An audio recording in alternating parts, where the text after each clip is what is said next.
안녕하십니까. 2020년 4월 14일 새벽무기 팩트 시작하겠습니다.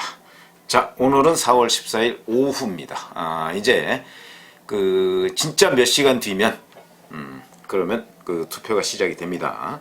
그런데 이제 제가 세대별 투표율, 그 다음에 전체 투표율 이런 것과 함께 마지막 변수라고 얘기를 한 김남국 안산 단원을 후보의 문제, 이 문제에 관해서 오전에 잠깐 말씀을 드린 적이 있었는데, 자, 이 문제에 관해서 다시 또 이제 민주당 지도부의 주장들이 나왔습니다. 저는 오히려 김남국 변호사의 문제를 이 민주당 지도부의 감싸기, 이 사람들이 문제를 오히려 키우고 있다, 이런 생각을 하게 됩니다. 그러면서 2012년 김용민 후보, 그걸 떠올리게 됩니다. 자, 우선 간단하게 김남국 변호사, 김남국 후보가 무슨 얘기를 했는지 팟캐스트 쓰리연고전이라는 데에서 한 얘기인데, 이게 오디오 플랫폼이라는 팟빵이라고 하는 연애 토크 채널이 있는데, 이 팟빵이라는 데는 이른바 진보 성향의 사람들이 많이 들어가서 듣고 있는 그런 플랫폼이라고 합니다.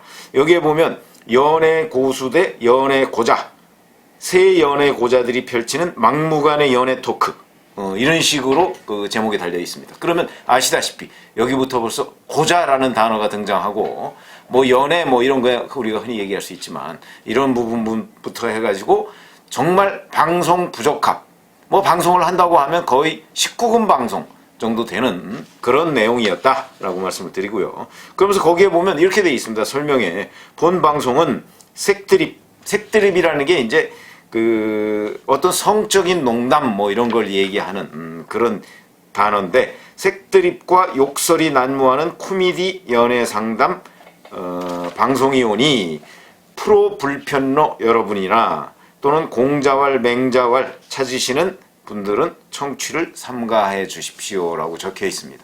프로 불편러, 이건 이제 이 방송을 듣고서 불편함을 늘 느끼는 사람, 이런 뜻 정도로 정의를 할 수가 있을 것이고, 공자왈 맹자왈, 그러니까 점잖은 사람 여기 와서 듣지 말라, 이런 얘기입니다. 여기는 유료 방송입니다. 500원을 내고 들어갈 수 있는. 그런데 문제는 500원을 내면 누구든지 들어갈 수 있기 때문에 미성년자들도 500원 내고 들어가서 들을 수 있다 하는 것들이 또 하나의 문제가 되고 있습니다. 자, 그러면 여기에 작년 2월 19일 이런 때에 보면은 이제 진행자 중에 한 사람이 이렇게 얘기합니다. 진행자가 이동형 씨라는 요새 YTN인가요? 라디오 시사 프로그램 진행하더군요. 이동형이라는 사람이 있고, 그 다음에 박지훈 변호사가 있습니다. 근데 여기에 보면은 진행자 중에 한 사람이 사진을 이렇게 보고, 이야, 가슴이 머리만하다, 이렇게 얘기를 하니까, 또 한 사람은 남미계잖아 그러면서 탄력도 나름 좋은데, 또 이렇게 외모와 몸매에 대해서 논평을 합니다. 여기에 대해서 김남국 변호사가, 우와, 저 정도면 바로 한 달 뒤에 바로 결혼할 수 있겠다, 나도, 이런 식의 추임새를 넣는 그런 장면이 나온다 하는 게, 이제 저는 안 봐서 모르겠지만 나온다 하는 게 이제 김남국 후보자와 안산 단원을에서 경쟁하고 있는 미래통합당 박순자 후보의 전언입니다. 설명입니다. 아마 이 설명에 대해서 뚜렷하게 김남국 후보가 뭐라고 얘기를 안 하는 거 봐서는 거기에 나오는 그게 본인이라는 것이 맞는 모양입니다. 그리고 대화 나누는 중에, 물론 이건 김남국 변호사 말은 아니라고 하지만, 결혼하기 전에 100명은 하고 가야 하고 가야 된다, 이런 얘기까지 나오고요. 이렇게 이제 돼 있습니다. 이런 내용들은, 자, 우선 이제 첫 번째 무슨 문제가 있느냐, 이에 대해서 윤호중 사무총장이 이런 식으로 얘기했습니다. 자, 다소 부적절한 표현들이 있는 것은 사실이나 크게 불편해 보이지 않는다, 이렇게 얘기를 했습니다. 거기다가 그거야 이제 김남국 변호사가 후보가 뭐라고 했냐면, 자기는 공동진행자가 아니고, 박순자 후보는 원래 김남국 변호사도 공동진행자라고 했는데, 자기는 공동진행자가 아니고 그냥 연애를 잘 못하는 패널에 불과하다. 그래서 자기는 그런 용도로 그 자리에 초청을 받았다, 이렇게 얘기를 하는데, 이제 그걸 아마 받아서 윤호중 사무총장이 이렇게 얘기하는 모양입니다. 그런 부적절한 발언이야 출연자가 제지할 수 있는 것 아니겠느냐, 아니지 않느냐. 그러니까 그런 건 진행자가 통제를 해야 되는 것인데 김남국 후보는 출연자였기 때문에 뭐 다소 불편한 것은 있으나 뭐 그러나 크게 문제되지 않는다라고 주장을 했고요. 여기에 대해서 이인영 원내대표도 다시 또 감쌌습니다. 직접적으로 부적절한 발언을 한 것은 아니지 않느냐. 이런 정치 공세에 대해서 특별한 조치를 할 계획이 없다. 이렇게 얘기를 합니다.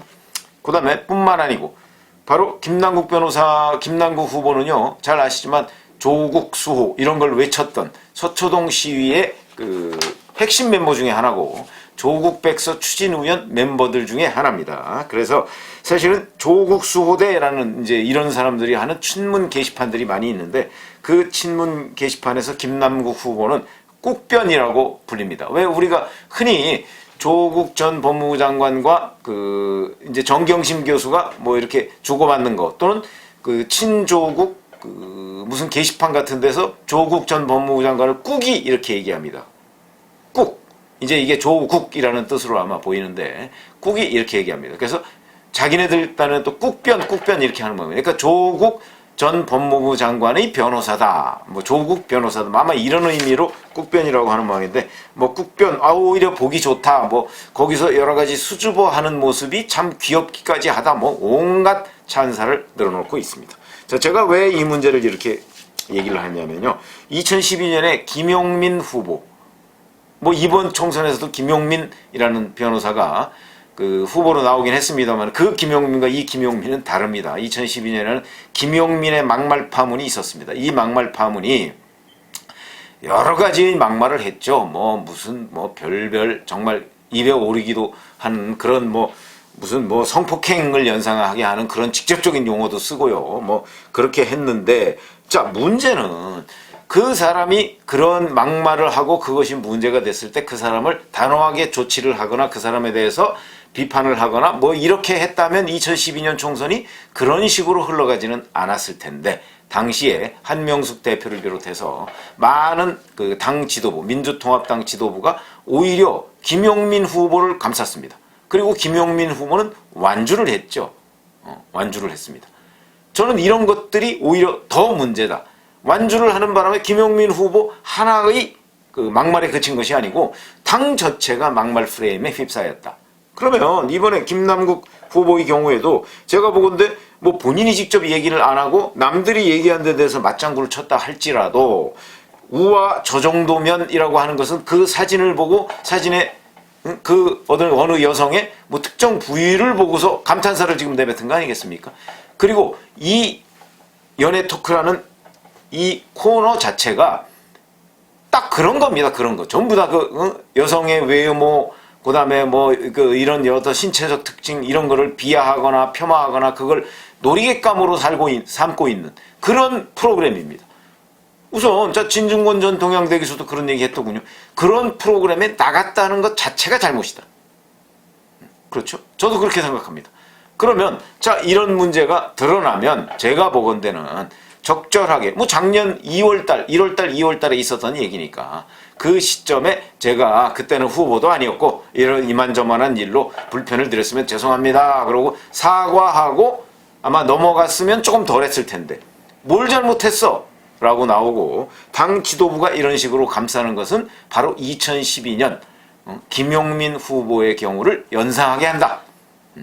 그럼 무슨 얘기냐면 2012년에 김용민 후보도 그 많은 그 막말이 나왔을 때 김용민 후보 혼자 사퇴하든가 아니면 그 문제에 관해서 당과 거리를 둔다든가 이런 식으로 대처를 했으면 2012년에 그런 선거 결과를 초래하지 않을 수 있었던 것 아니냐 이제 이런 물론 역사에 대한 가정입니다만 그런 얘기를 할 수가 있을 텐데 이번에도 제가 보기에는 김남국 후보 개인의 문제로 딱 당에서 선을 긋거나 아니면 이 문제에 관해서 적어도 이거는 아니다 싶으면은 빨리 하여튼 여러 가지 다른 조치들을 취했다면 저는 그 오늘 온종일 김남국 후보의 문제로 이렇게 시끄럽지 않아도 될 거라고 봅니다. 근데 그게 아니고 여전히 당 사무총장이나 원내대표나 이런 사람들이 전부 다 지금 김남국 후보를 감싸고 이제 김남국 후보는 이 문제에 관해서 별다른 조치를 취하지 않은 채 내일 투표일을 맞을 것으로 보입니다. 저는 당초에 이 김남국 후보의 일이 뭐 그렇게 굉장히 영향을 크게 미칠 것이다라고 생각을 약간의 영향을 미치겠지만 크게 미칠 거라고 생각을 안 했습니다. 오전까지만 해도. 근데 그 후에 윤호중 사무총장이나 이인영 원내대표가 이 문제를 감싸는 걸 보고 이거는 좀 차원이 다른데 그런 생각을 하게 됐죠. 왜 그러냐면 이거는 이 대응 자체가 잘못됐다는 겁니다. 이 대응은 제가 보건대는 정무적으로 대응을 했어야 되는데 그게 아니고 당 지도부까지 뒤엉켜서 김남국 후보를 감싸고 나섰기 때문에 이건 더 크게 문제가 될 것이다 라고 한다면 아마 수도권 전체까지는 아니어도 일부 지역에 김남국 후보의 이 발언이 결국 내일 투표를 하고자 하는 유권자들의 어떤 결정에도 조금 영향을 더 미칠 수 있겠다. 그거는 바로 김용민 후보 2012년 이때와 비슷한 상황이다. 2012년에요. 5개 여론조사기관 대표들이 그때 민주통합당의 과반을 예상했었습니다. 그런데 실제 결과는 어떻게 됐는지 아십니까? 새누리당이 단독 과반을 했습니다. 지역구 127석에 비례대표 25석에서 152석으로 새누리당이 과반을 했고 민주통합당은 127석에 그쳤습니다. 왜 5개 여론조사 기관들이 모두 민주통합당이 과반을 할 거라고 예상을 했는데 이렇게 됐을까요? 저는 김용민 당시 후보의 막말 파문이 영향을 미쳤다고 봅니다. 물론 그 파문은 굉장히 길게 갔습니다. 여러 날. 그런데 김남국 변호사의 일은 어제 처음 문제가 생긴 거니까 어제와 오늘 그리고 내일까지 한 2박 3일 정도의 영향이 있을 텐데 그때만큼 그렇게 크지는 않겠지만 적어도 이 문제에 관해서 김남국 후보와 그 다음에 당에서 제대로 대처를 못하고 이제 약간 뻗대기로 나간 것이죠. 뭐가 잘못됐어? 조국수 후대 같은 경우는 오히려 더 귀엽다 라고 나오니까 그러니까 이 문제에 관한 유권자들의 심판이 조금 더 심각해지는 상황까지 그러니까 당 지도부까지 옮겨붙는 이런 양상을 보이고 있어서 당초 제가 예상했던 것보다는 조금 분위기가 이 부정적 영향이 커지지 않을까 이렇게 해서 말씀을 드렸습니다. 그래서 2012년 김용민 후보와 연결시켜서 제가 이 김남국 후보의 이 막말 파문 이것과 더불어서 사실은 민주당 지도부가 감싸는 걸 보고 얼핏 딱 떠오르는 게 바로 2012년 김용민 후보 파동이었다.